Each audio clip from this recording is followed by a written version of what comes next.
యెషయా గ్రంథంలోనికి వెళ్దాం. 9వ అధ్యాయం 1వ వచనం నుంచి మనం చూసినట్లయితే ప్రభు యేసుని గురించి యెషయా ప్రవచించిన మధురమైనటువంటి మాటలు మనం చూస్తాం. అయినను వేదన పొందిన దేశం మీద మబ్బు నిలవలేదు. పూర్వకాలమున ఆయన జెబూలూను దేశమును నఫ్తాలి దేశమును అవమానపరచెను. అంత్యకాలమున ఆయన సముద్ర ప్రాంతమును అనగా యోర్దాను అద్దరిని అన్యజనుల గలిలయ ప్రదేశమును మహిమగల దానిగా చేయుచున్నాడు. ఇంకా భాగాలు అదే విధంగా చెబుతాయి. యేసు ప్రభుని గురించి బైబిల్ ఏమని చెప్తుంది? అన్యజనుల గలిలయ మహిమ కలిగినటువంటి దానిగా చేస్తుంటున్నాడు. బైబిల్లో వ్రాయబడింది, యేసు అక్కడికి రాగా ఆ యొక్క చీకటి గలిలయ మహిమ గల దానిగా చేయడం ప్రారంభించాడు. అందరూ చేతులెత్తి హల్లెలూయా చెప్తామా? హల్లెలూయా. ఈ దినాన ఒక జీవితము మహిమ కలదిగా మారడం కష్టంగా ఉంటే బైబిల్ చెప్తుంది, ఒక దేవుడు ఉంటున్నాడు, ఆ దేవుని కుమారుడు ఉంటున్నాడు. ఒక జీవితాన్ని మాత్రమే కాదు మహిమ గలదిగా చేసేది, ఒక ప్రదేశమును మహిమ గలదానిగా చేయించుంటున్నాడు. అన్యజనుల గలిలయ ప్రదేశమును ఆయన మహిమ కలదిగా చేస్తున్నాడు. ఎక్కడ పాపం ఉందో, అతి భయంకరమైన పాపం ఉందో, అందుకే నతనయేలు అన్నాడు కదా, గలిలయలోని నజరేతులో నుంచి మంచిదేదైనా రాగలదా? So much infested with sin, పాపము చేత మొత్తబడింది, బాధించబడుతోంది, దాంట్లో నుంచి ఏదైనా మంచిది రాగలదా? ఆ విధంగా రాటన్ సిచ్యువేషన్స్ లో ఉండేటువంటి ఆ గలిలయలో బైబిల్ చెప్తుంది, గలిలయను ఆయన మహిమ గలదానిగా చేయించుంటున్నాడు. ఇశ్రాయేలు దేశానికి ఎవరైనా విదేశీ ప్రయాణంలో వెళ్ళినట్లయితే గమనించండి, అధిక భాగం గలిలయలు గడుపుతారండి. ఎందుకంటే ప్రభు యేసు పరిచర్య చేస్తున్న స్థలాలన్నీ గలిలయలోనే ఉన్నాయి. గలిలయ సముద్రం, తర్వాత ఒక ప్రక్క మగ్దల అనేటువంటి ఊరు, మరి ఒక ప్రక్క కానా, మరి ఒక ప్రక్క కపెర్నహూము, మరి ఒక ప్రక్క గదరేనీయుల దేశం. ఈ విధంగా చుట్టూ ప్రభు సేవ చేసినటువంటి స్థలాలు ఏమైనటువంటి వాళ్ళ ఒకప్పుడు అది చీకటి ఖండం, అది అన్యజనుల గలిలయ. Jesus came in that place, ప్రభు ఆ ప్రాంతానికి వచ్చాడు, అన్యజనుల గలిలయ ఆ ప్రదేశాన్ని మహిమ గలదానిగా చేయడం ప్రారంభించాడు. ప్రియ దేవుని బిడ్డలారా, యేసు ఎవరు?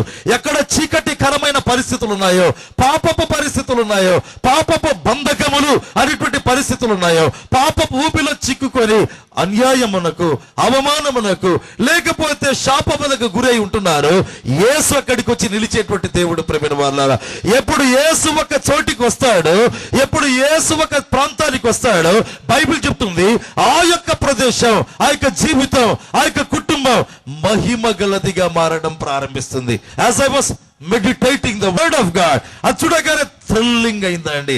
నా దేవుడు ఎవరు? ప్రదేశాలను మహిమ గలదిగా చేసేటువంటి దేవుడు కదా. లాస్ట్ బిఫోర్ ఇయర్ ఒక ఇంటర్నేషనల్ కాన్ఫరెన్స్ లో మాట్లాడే భాగ్యాన్ని ప్రభు నాకు ప్రసాదించారు. ప్రభు యొక్క కృపలో దాదాపు 2400 మంది విదేశ ప్రతినిధులు ఉండేటువంటి ఆ యొక్క మీటింగ్ లో నేను కూడా మనకి దేశం తరపున మాట్లాడే భాగ్యాన్ని దేవుడు ఇచ్చారు. And after I spoke the word of God, చాలా మంది వచ్చి నాతో మాట్లాడారు మన దేశపు పరిస్థితులను గురించి.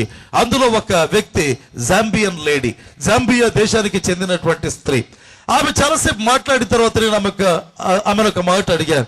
ఏమన్నానంటే, సిస్టర్, నేను జాంబియాని గురించి కూడా తెలుసుకోవాలని కోరుతుంటున్నాను, మరి మీ దేశాన్ని గురించి చెప్పండి అన్నప్పుడు ఆమె 2 మాటలు చెప్పారు. Brother, I'm proud to say that Zambia is a Christian country. Zambia అనేది ఒక క్రైస్తవ దేశం. మా యొక్క రాజ్యాంగంలో we have something written there in the constitution. ఏంటంటే మేము దేవుని గ్రంథమైన బైబిల్ పాటిస్తాము. చాలా సంతోషమైంది. 2వ మాట చెప్పమంటారా మీకు అనింది. చెప్పండి అమ్మా అన్న. ఆమె చెప్పినటువంటి మాట, ప్రపంచంలో ఉండేటువంటి అత్యధికమైన ధనిక దేశాల్లో జాంబియా ఒకటి. ఎందుకంటే జాంబియా దేశం నిండా బంగారు గనులు ఉన్నాయి. మేము ప్రభువుని నమ్మాము, ప్రభు మమ్మల్ని ఆశీర్వదించాడు, ప్రభు మమ్మల్ని హెచ్చించాడు, ప్రభు మమ్మల్ని పైకి లేవనెత్తాడు. ఎస్, బైబిల్ చెప్తుంది కదా, యేసు ఆ యొక్క అన్యజనుల గలిలయ ప్రదేశమును మహిమ గలదానిగా చేస్తుంటున్నారు. ఎవరి వద్దకు ప్రభు వస్తాడు, ఎవరి జీవితంలోనికి ప్రభు వస్తాడు, ఎవరి హృదయంలోనికి ప్రభు వస్తాడు, ఎవరి ఆత్మను ప్రభు వెలిగిస్తాడు, బైబిల్ సేస్ దేవుడు వారిని, వారి జీవితాన్ని, వారి కుటుంబాన్ని మహిమ గలదిగా చేయడం ప్రారంభిస్తాడు.